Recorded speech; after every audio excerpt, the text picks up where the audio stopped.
কথাই বলে না, ভগবান যতক্ষণ তোমাকে সেখানে না ডাকবে ততক্ষণ তুমি যতই চেষ্টা করো না কেন যেতে পারবে না। তো সেরকমই একটা কথা তোমাদের সাথে আজকে শেয়ার করব। বিগত 6 মাস ধরে আমরা চেষ্টা করছি বড় মায়ের ওখানে যাব, পুজো দেব। তবে কোনো না কোনো কারণেই কিন্তু মিস হয়ে যাচ্ছে। অনেকেই বলছে দেখ বড় মা কিন্তু এখনও পর্যন্ত তোদেরকে ডাকিনি, যার জন্য তোদের ঠিকভাবে সময় হচ্ছে না যাওয়ার।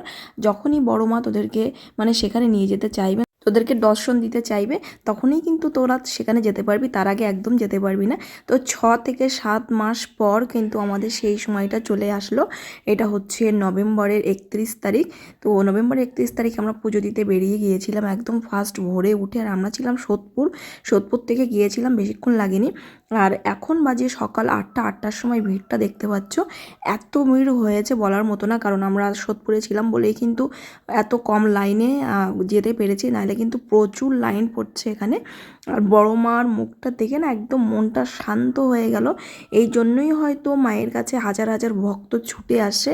জানি না কোন টানে, মা শুধু কিন্তু জবা ফুলেই সন্তুষ্ট, যেটুকু যেভাবে পারবে সেইটুকু দিলেই কিন্তু মা সন্তুষ্ট। আর মাকে দেখে মনের যে উতলা ছিল, মনের যে একটা মানে আবেগ ছিল, সেটা কিন্তু একদম শান্ত হয়ে গেছে, মনটা একদম শান্ত হয়ে গেছে।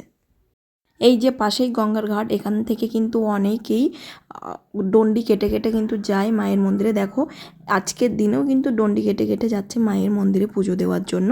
তো সেখান থেকে আজকে গঙ্গার জল নিয়ে নিয়েছি। আর জোয়ারের সময় নাকি জলটা নিতে হয়। আর যেহেতু আমার বাড়ি কালী পুজো আছে, সেহেতু জল লাগবে, গঙ্গার জল। তো ভাবলাম যে আমরা এসছি যখন নিয়েই যাই। দেখো এখানে একজন বয়স্ক ঠাকুরমা কিন্তু এই যে বড় মা লিখে দিচ্ছে কপালে। অনেকেই দিচ্ছে, অনেকেই কিন্তু টাকা ধরছে, অনেক 10 টাকা, 11 টাকা, 12 টাকা, কি 15 টাকা। কিন্তু এই ঠাকুরমা কিন্তু 1 টাকাও আমাদের কাছে চায়নি। বলেছে মা তুমি খুশি হয়ে যেটা দেবে সেটাতেই আমি খুশি। এই কথাটা শুনে না এত ভালো লেগেছে যে সত্যি ওই ঠাকুরমার কাছ থেকেই নিয়েছি, যেটা দিয়েছি সেটাই ঠাকুরমা ভালোবেসে নিয়েছে। সো সেখান থেকে পুজো দিয়ে আমরা বেরিয়ে পড়েছি বাড়ির দিকে। তোমাদের যদি ভিডিওটা ভালো লেগে থাকে অবশ্যই একটা লাইক করো, কমেন্টে জানিও কেমন লাগলো। আর কমেন্টেই অবশ্যই কিন্তু বলো যে জয় বড় মা।